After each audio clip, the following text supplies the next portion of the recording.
बिस्मिल्लाहिर्रहमानिर्रहीम। अस्सलाम वालेकुम स्टूडेंट्स।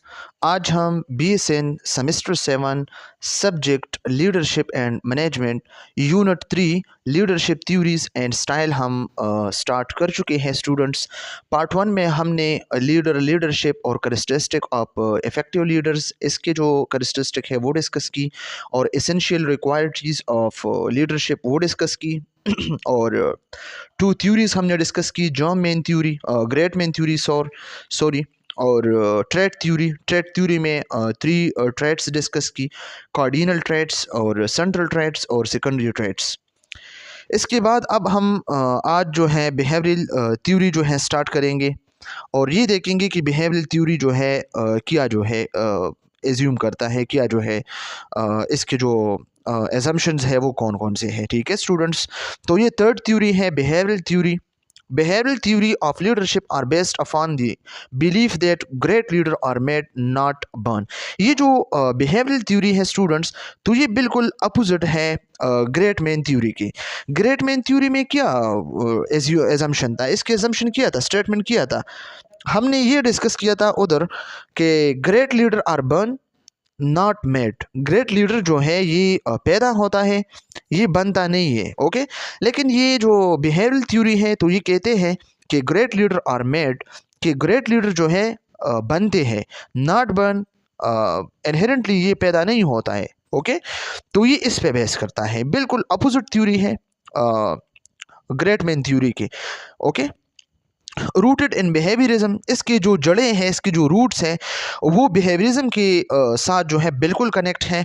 बिहेवियरिज्म क्या होता है, हमारा जो बिहेवियर होता है, हम जो आदात करते हैं, हम जो अतवार करते हैं, हम जो लोग हमें देखते हैं और हम किसी के साथ किस रवैये से मिलते हैं, ये सब हमारे क्या है, ये सब हमारा बिहेवियर है, बिहेवियरिज्म है ये। ओके, तो बिहेवियरल थ्योरी बिहेवियरिज्म है। Okay, this leadership theory focuses on the action of leader not on mental qualities or internal status।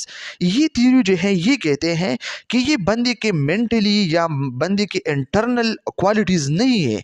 Okay, leadership की क्वालिटीज़ इंसान की मेंटल क्वालिटीज़ नहीं है कि ब्रेन के अंदर है, मतलब इसके इंटेलेक्चुअल है, या इसके जो इंटरनल स्टेट्स है, ये इस तरह नहीं है, ये माहौल का इस पे असरात होता है। ओके, इसका बाप, इसका माँ, इसका जो फैमिली है, या इसके जो इर्द गिर्द जो सिबलिंग है, जो लोग हैं, तो इसके जो बिहेवियर है, एनवायरनमेंट है, ये इसको लीडर बनाता है। ओके, तो ये बिहेवियरल थ्योरी है। According to this theory people can learn to become leader. लोग जो है लर्न करते हैं, सीखते हैं, तो फिर लीडर बनते हैं। Okay, through teaching and observation, teaching और ऑब्जर्वेशन के थ्रू।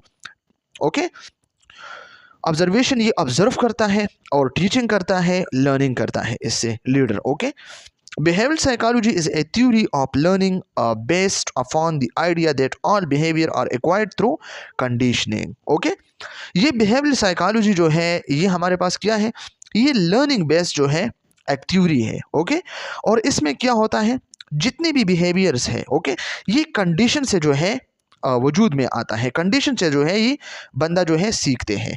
इसका क्या मतलब है, इसका मतलब ये है कि अगर आप लोगों को याद है तो बिहेवियरल साइकोलॉजी में सेमेस्टर 6 में और सेमेस्टर 4 में जो डेवलपमेंटल साइकोलॉजी था, तो इसमें भी हमने जो है कंडीशनिंग जो है डिस्कस की थी। ओके, जो पेवलो जो हमारे पास इसके जो डॉग था, इस पे एक्सपेरिमेंट किया था। ओके, इसको जो है एक तरफ जो है गोश्त दिया था, दूसरी तरफ इसके साथ कंडीशनिंग, वो जो बिल था ना वो स्टार्ट करना था, गिनती। ओके, तो इसके साथ जो है डॉग के जो सलेवा प्रोडक्शन था तो वो होता था।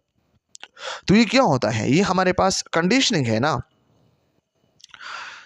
Conditioning occur through interaction with the environment. Conditioning जो है अकर होता है जब एनवायरनमेंट के साथ इंटरेक्शन करता है। ओके, एनवायरनमेंट इसमें ज़रूरी है। According to behaviourism, behavior can be studied in a systematic and observable manner with no consideration of internal mental status। behaviorism के मुताबिक जो है behavior जब हम स्टडी करते हैं तो ये हम सिस्टमिकली स्टेप बाय स्टेप और ऑब्जर्वेबल मैनर के थ्रू हम स्टडी करते हैं। ओके, और ये कोई इंटरनल मेंटल स्टेट नहीं है। Okay, internal mental state mean कि इसमें ब्रेन के अंदर से कोई इस तरह जो है काम नहीं होता है। ओके, ये बिहेवियर जो है आउटर मोस्ट है। ओके, हम माहौल से सीखते हैं, सिचुएशन से सीखते हैं। Okay, there are two major types of conditioning. हमारे पास जो है टू मेजर टाइप्स है कंडीशनिंग की। ओके, जो ऑलरेडी हम और सेमेस्टर में डिस्कस की है। क्लासिकल कंडीशनिंग है और ऑपरेंट कंडीशनिंग है। Okay, classical condition is a technique used in behavioral training in which a naturally occurring stimulus is paired with a response। जो naturally stimulus है, हम जब डॉग को खाना खिलाते थे, वो जो पेवलो था, खाना खिलाते थे, तो खाने में क्या था, गोश्त था ना, तो ये जो है अनकंडीशनिंग थी। लेकिन फिर इसने क्या किया, इसके साथ एक रिस्पॉन्स को पेयर किया। रिस्पॉन्स क्या होता था, इसने कंडीशन बनाया, इसके साथ एक गिनती जो है वो बजाया था। ओके, तो इसके साथ जो है डॉग की जो माउथ है, इससे सलेवेशन प्रोडक्शन होता था। ओके, तो ये क्या है, क्लासिकल कंडीशनिंग है। This technique are also used in the treatment of phobias और एंजाइटी प्रॉब्लम्स। और ये टेक्निक जो है हमने इमेजिन में भी डिस्कस किया है कि ये फोबियाज, ओके, और एंजाइटी प्रॉब्लम्स के लिए हम यूज़ करते थे। Okay, operant condition. Operant condition is a method of learning that occur through reward and punishment for behavior। Operant condition हमारे पास एक मेथड है लर्निंग की। ओके, इसमें हम क्या करते हैं, इसमें हम रिवॉर्ड देते हैं अगर कोई अच्छा काम करे, और पनिशमेंट देते हैं ओके अगर कोई गलत काम करे, ताकि हम बिहेवियर को मॉडिफाई कर सके। Through operant condition, an association is made between a behavior and consequences for that behavior। Okay, operant condition में क्या होता है, बिहेवियर और बिहेवियर के जो नताइज होते हैं, इसके बीच में क्या होते हैं, एक रिलेशन होता है, एसोसिएशन होता है। कैसे, अगर एक बंदा है, स्टूडेंट्स है, बंदा है, वो मार्क्स अच्छे लेते हैं, परफॉर्मेंस अच्छा करता है, ओके, तो फिर हम इसको क्या देते हैं, रिवार्ड देते हैं। अगर कोई बच्चा या कोई बंदा जो है गलत काम करता है, फेल होता है पेपर में, तो फिर हम क्या करते हैं, इसको पनिशमेंट देते हैं, इसको सज़ा देते हैं। ओके, तो क्लासिकल कंडीशन क्या होता है, एमसीक्यूज पॉइंट ऑफ व्यू से याद रखना, which naturally occurring stimulus is paired with a response. Okay, और हमारे पास जो ऑपरेंट कंडीशन है, तो इसमें क्या होता है, इसमें हम रिवॉर्ड एंड पनिशमेंट देते हैं। Examples of operant condition. Operant condition के एग्जाम्पल क्या है, we can find example of operant condition at work all around us. Consider the case of children completing homework to earn a reward from a parent or teacher or employees, finishing project to receive praise और promotion. एक बच्चे के जो है example दिया है कि इसने अगर होमवर्क कंप्लीट किया है, तो फिर वो रिवॉर्ड जो है हासिल करता है अपने टीचर से या पेरेंट से। ओके, और अगर इसने होमवर्क नहीं किया, तो फिर इसको क्या मिलेगा, इसको जो है सज़ा मिलेगा, पनिशमेंट मिलेगा। ओके, और एक एम्प्लॉय की अगर हम बात करें, एम्प्लॉय है, मज़दूर है, अगर इसने अपना प्रोजेक्ट अच्छे तरीके से जो है सर अंजाम दिया, तो फिर इसको क्या मिलेगा, प्रेज मिलेगा, इसको तारीफ मिलेगा और प्रमोशन दिया जाएगा। ओके, तो ये क्या है, ये हमारे पास एक ऑपरेंट कंडीशन है। फॉर एग्जांपल, एक बच्चा है, इसने एग्जाम में अच्छे परफॉर्मेंस की फर्स्ट पोजीशन लिया, तो कॉलेज या स्कूल की तरफ से इसको रिवॉर्ड मिला। ओके, पैसे मिला, रिवॉर्ड मिला, प्राइज़ मिला, तो ये इसके लिए क्या है, रिवार्ड है। और अगर वो फेल हो गया, तो कॉलेज की तरफ से इसको क्या मिलेगा, फनिश मिलेगा। ओके, तो ये क्या है, ये हमारे पास ऑपरेंट कंडीशन है। In this example the promise or possibility of reward cause and increase in behavior। और अगर आप तारीफ करें, ओके, या आप इसको रिवार्ड दे, तो इसके बिहेवियर में इंक्रीज होगा, इसका जो बिहेवियर है वो मॉडिफाई होगा, वो और भी जो है ज़्यादा स्टडी करेगा। But operant condition can also be use to decrease a behaviour. लेकिन ऑपरेंट कंडीशन हम सिर्फ बिहेवियर इंक्रीज करने के लिए यूज़ नहीं करते, ये बिहेवियर को डिक्रीज करने के लिए भी यूज़ करते हैं। ओके, किस तरह, अगर एक बच्चा फेल होता है, तो फिर इसको हम क्या देते हैं, इसको हम पनिशमेंट कर देते हैं, ताकि इसके बिहेवियर को हम डिक्रीज करें। ओके, इसका जो बिहेवियर है, गलत रवैया है, इसको हम कम करें। The removal of undesirable outcomes or the use of punishment can be used to decrease or prevent undesirable behavior। एक बच्चा है, इसके undesirable behavior है, गलत रवैया है, तो हम इसको सज़ा दे के इसका जो गलत रवैया है वो हम प्रिवेंट करते हैं और कम करते हैं। For example, A child may told they will lose recess privileges if they talk out of turn in class. This potential for punishment may lead to decrease in disruptive behaviors. इसका क्या मतलब है? इसका मतलब ये है कि टीचर ने स्टूडेंट्स को कहा है कि जिसने क्लास में बुलंद आवाज़ से बात की, ज़्यादतीबाजी की, डिस्टर्बेंस क्रिएट किया, तो इसको हम छुट्टी नहीं देंगे पनिशमेंट के थ्रू। ओके, तो इसलिए फिर बच्चे जो है क्या करेंगे, बातें नहीं करेंगे एक दूसरे से, और टीचिंग और टीचर पे जो है ध्यान देगा। क्यों? कि फिर उसको पनिशमेंट मिलता है, फिर छुट्टी नहीं मिलता है उसको। ओके, तो ये किया है ऑपरेंट कंडीशन की सब एग्जांपल्स हैं। ओके, तो याद रखना जो हमारे पास क्लासिकल कंडीशन है ये नेचुरल स्टिमुलस पे जो है क्या करता है, डिफरेंट करता है। ओके, और ऑपरेंट कंडीशन रिवार्ड और पनिशमेंट पे काम करता है। ओके स्टूडेंट्स, कंटिजेंसी थ्योरी ये भी सिंपल थ्योरी है, इससे पहले भी चैप्टर फर्स्ट में भी हम डिस्कस कर चुके हैं। The contingency theory of leadership was proposed by the Australian psychologist Fred Edward Fiedler. Okay, in his landmark 1964 article, 1964 में इसने एक आर्टिकल में जो है, आर्टिकल का नाम किया था a contingency model of leadership effectiveness, ये आर्टिकल का नाम था। इसमें इसने क्या किया, ये कंटिजेंसी थ्योरी जो है इसने डिस्कस किया था, प्रपोज किया था, और वहीं पे जो है इसने एक्सप्लेन किया है। Okay, the contingency theory emphasizes the importance of both the leader personality and the situation in which that leader operates. Contingency theory emphasize मतलब ताकीद देते हैं, ज़्यादा जोर देता है इस बात पे कि जो लीडर की पर्सनालिटी है, ओके, तो ये सिचुएशन के मुताबिक होना चाहिए। ओके, लीडर के जो पर्सनालिटी है, ओके, तो वो सिचुएशन के मुताबिक होना चाहिए ताकि लीडर अच्छे से ऑपरेट कर सके। Okay, contingency theory of leadership focus on particular variable related to the environment that might determine which particular style of leadership is best suited for the situation. Leadership में लीडर ने ऐसा leadership style जो है choose करना है ताकि वो situation के साथ अच्छे से सूट करता है। ओके, सिचुएशन के साथ जो है वो सेम हो, ऐसा ना हो कि सिचुएशन एक जैसा है और इसने जो स्टाइल है, लीडरशिप के स्टाइल है, वो दूसरा जो है सेलेक्ट किया है। ओके, इस तरह लीडर ने इस तरह लीडरशिप स्टाइल जो है चूज करनी है ताकि वो सिचुएशन के साथ मैच करता है। ओके, तो ये किया है, ये हमारे पास कंटिजेंसी थ्योरी है। और यहाँ पे बात की है एनवायरनमेंट की, तो इसके एग्जांपल मैं पहले भी आप लोगों को दे चुका हूँ। कंटिजेंसी थ्योरी असल में इसका जो है मतलब क्या है, इसका मतलब ये है कि फॉर एग्जांपल एक कॉलेज है। ओके, तो कॉलेज में लोग क्या करते हैं, पढ़ाई करते हैं, ओके, सीखते हैं।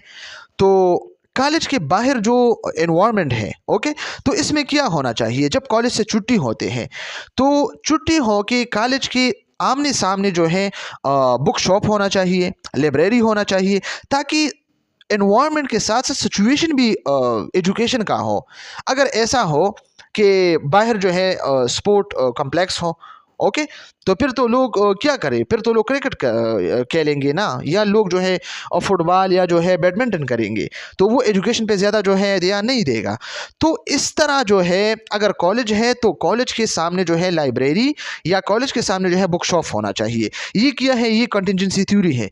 Okay, according to this theory no leadership style is best in all situation. इस थ्योरी का मेन थीम क्या है, मेन मकसद ये है कि no leadership style best in all situation, जितनी भी लीडरशिप स्टाइल है, ओके, तो ये सब सिचुएशन के लिए फिट नहीं है, बेस्ट नहीं है। ऑल जो लीडरशिप स्टाइल्स है वो परफेक्ट नहीं है ऑल सिचुएशन के लिए। ओके, तो यही मतलब है कंटिजेंसी का। There are a number of different sub theories of contingency theory. Contingency theory के हमारे पास जो है सब थ्योरीज है वो हमने जो है डिस्कस करनी है। ओके, और इसमें असल में जो है हमारे पास क्या है, अच्छा, तो इसमें नंबर फर्स्ट किया है Fiedler contingency theory, second one the situational leadership theory, the path goal theory, Vroom Yetton expectancy model. Okay, तो स्टेप बाय स्टेप इसको ज़रा जो है एलाबोरेट करते हैं क्योंकि इसमें पेपर में एमसीक्यूज आ सकते हैं। फिडलर कंटिजेंसी थ्योरी क्या कहते हैं, इसमें दो बातें जो है एक्सप्लेन किए हैं। Okay, number first leader member relation.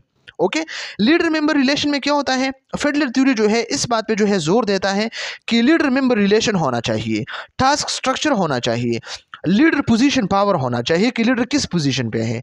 Okay, तो लीडर मेंबर रिलेशनशिप जो है बहुत ज़्यादा ज़रूरी है फिडलर कंटिजेंसी थ्योरी में। ओके, नंबर 2 इसमें जो पॉइंट है वो क्या है, टास्क ओरिएंटेड और रिलेशनशिप ओरिएंटेड। ओके, लीडर ने क्या करना है, टास्क ओरिएंटेड या रिलेशनशिप ओरिएंटेड या इफेक्टिवनेस या डिफरेंट जितनी भी सिचुएशन है, ओके, इसको जो है क्या करना है, हैंडल करना है।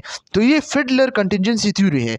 दो बातें हैं इसमें, number first leader member relation, okay, और टास्क ओरिएंटेड जो टास्क है इसके साथ आपने रहना है। तो ये क्या है, ये फिडलर कंटिजेंसी थ्योरी है। ओके, इसके बाद है the situational leadership theory. Situational leadership theory क्या है, इसमें भी दो बातें हमारे पास, एक है एडेप्टिंग लीडरशिप स्टाइल, नंबर 2 है 4 leadership styles. Okay, adept leadership style में क्या होता है, ये थ्योरी जो है सजेस्ट करता है कि लीडर ने अपने स्टाइल को जो है एडेप्ट करना है, चेंज करना है। जिस तरह सिचुएशन हो इस तरह इसने जो है क्या करना है, अपने लीडर स्टाइल को जो है चेंज करना है। ओके, फॉलोअर को जिस चीज़ की नीड हो, जिस स्टाइल की नीड्स हो, वो इसने जो है परफॉर्म करनी है। और लीडर ने आइडेंटिफाई करना है, ओके, स्टाइल्स को, डायरेक्टिंग, कोचिंग, सपोर्टिंग और डिलीगेटिंग। ओके, तो ये हमारे पास सिचुएशनल लीडरशिप थ्योरी है।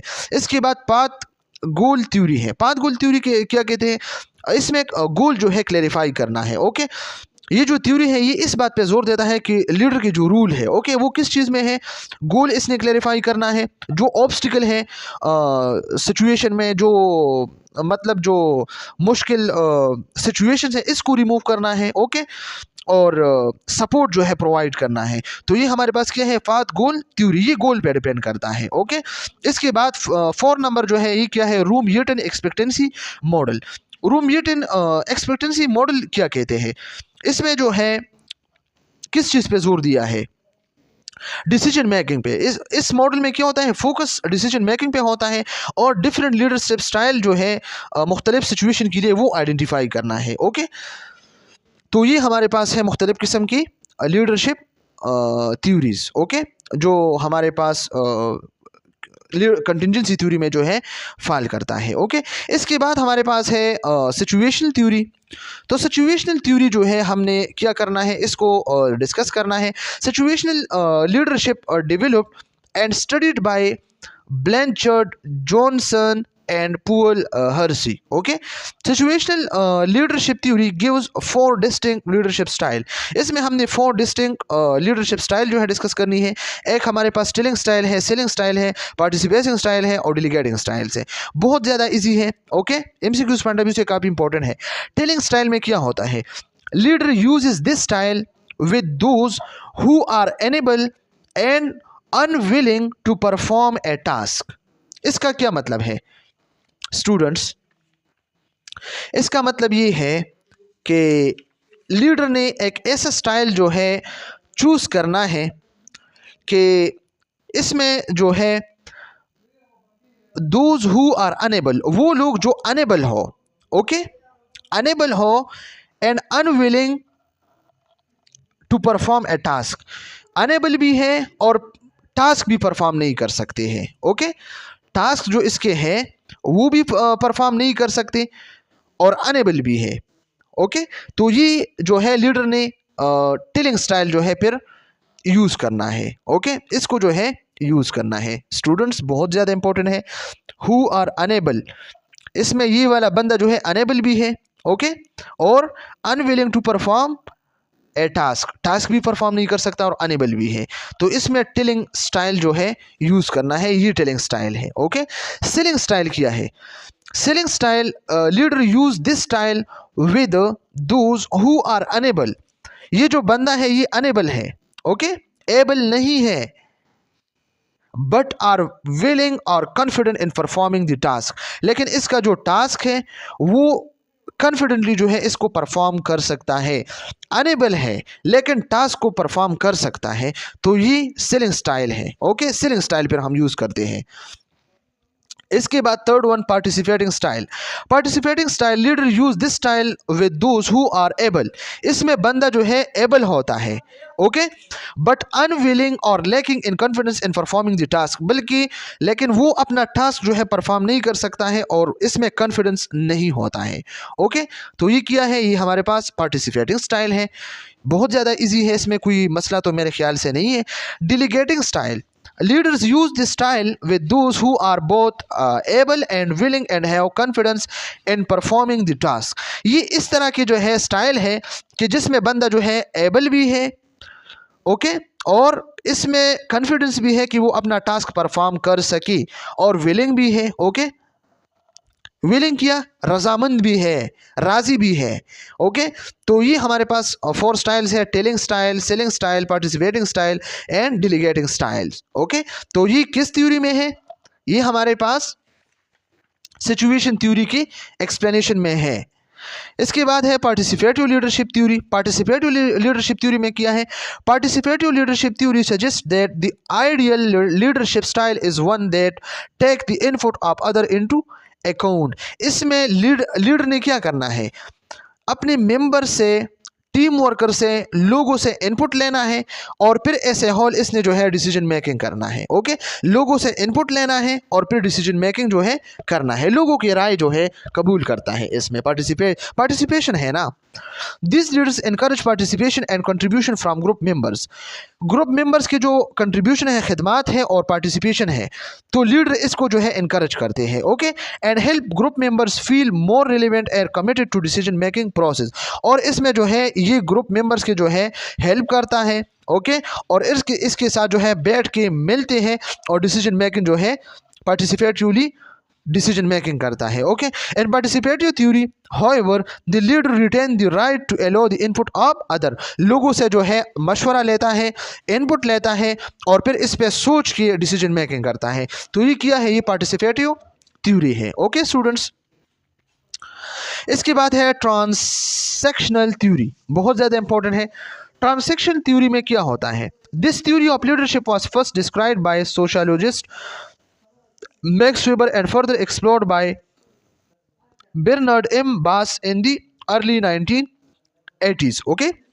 ये इसने जो है सोशियोलॉजिस्ट ने डिस्क्राइब किया था और फिर फर्दर जो है एक्सप्लोर किया ब्रेनार्ड एम बास ने, ओके, 1980 पे। एमसीक्यूज पॉइंट ऑफ व्यू से काफ़ी इंपॉर्टेंट है, okay. Transactional theory also known as management theory, इस थ्योरी को मैनेजमेंट थ्योरी भी कहा जाता है, ओके। बहुत ज़्यादा इंपॉर्टेंट है, ये इसका सेकंड नाम है। ये किस चीज़ पे फोकस करता है, focus on the rule of supervision. ये सुपरविजन की रूल पे फोकस करता है कि मैनेजर किस तरह सुपरविजन करता है अपने कॉलेज की या अपने कंपनी की या हॉस्पिटल की ऑर्गेनाइजेशन पे, जो इसका ऑर्गेनाइजेशन है, इंस्टीट्यूट है, ओके।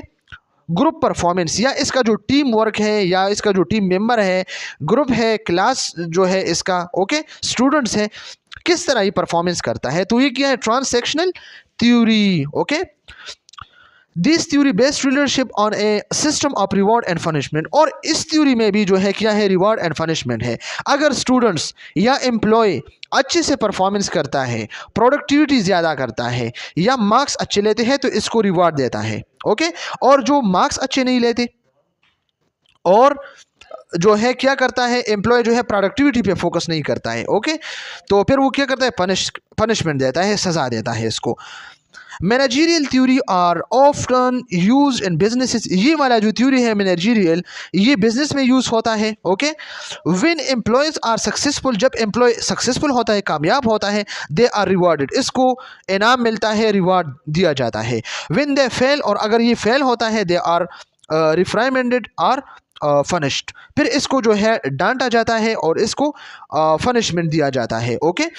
मतलब सिंपल अल्फाज में ये जो ट्रांसैक्शनल थ्योरी है, इसमें एक मैनेजर प्रिंसिपल भी हो सकता है नर्सिंग कॉलेज की, ओके, वैसे भी कॉलेज की भी, स्कूल की भी, यूनिवर्सिटी की या हॉस्पिटल के जो मैनेजर है वो भी हो सकता है, कंपनी के जो मैनेजर है वो भी हो सकता है, ओके। तो इसने अगर कॉलेज है, इंस्टीट्यूट है, तो प्रिंसिपल का क्या काम है, मैनेजर का, इसने जो है टीचिंग पे जो है फोकस करना है कि टीचर किस तरह पढ़ाई करता है, ओके। इसने जो है अपने स्टूडेंट पे जो है फोकस करना है कि किस तरह इसकी स्टूडेंट जो है काम करता है, स्टडी करता है या नहीं करता है। अगर इसकी स्टूडेंट काम करता है, स्टडी करता है, तो वो अच्छे मार्क्स लेगा। तो जो अच्छे मार्क्स लेते हैं तो इसको वो रिवॉर्ड देता है, स्कॉलरशिप देता है, इनाम देता है, ओके, प्राइज देता है। और जो फेल होते हैं, कामचोर है, स्टडी नहीं करते हैं, ओके, मुखलिस नहीं है अपनी फील्ड के साथ, तो फिर इसको जो है क्या पनिशमेंट दिया जाता है, उसको डांटा जाता है। आप लोगों के कॉलेज में, आप लोगों के स्कूल्स में भी इस तरह के जो है हो सकता है, ओके, अगर आप लोग सोच करें, थिंकिंग करें। तो ये हमारे पास ट्रांसैक्शनल थ्योरी है, बहुत ज़्यादा सिंपल है। ट्रांसफॉर्मेशनल थ्योरी, ट्रांसफॉर्मेशनल थ्योरी का जो सेकंड नाम है वो क्या है, रिलेशनशिप थ्योरी। नाम से जाहिर है रिलेशनशिप थ्योरी है। Also known as transformational theory focus upon the connection form between leader and follower. इसमें लीडर ने कनेक्शंस रखना है फॉलोअर के साथ, लीडर के जो फॉलोअर्स है इसके साथ इसने कनेक्शन रखना है, ओके, अपने फॉलोअर के साथ वो कनेक्टेड रहना है, हर बात शेयर करना है, हर टाइम जो है इसके साथ होता है। Transformational leader motivate and inspire people by helping group member. और ट्रांसफॉर्मेशनल जो हमारे पास लीडर होते हैं तो ये अपने फॉलोअर को मोटिवेट करता है और इसको मुतासिर करता है, इंस्पायर और इन्फ्लुएंस करता है, ओके, अपने ग्रुप मेंबर्स को, और इसकी हेल्प भी करता है।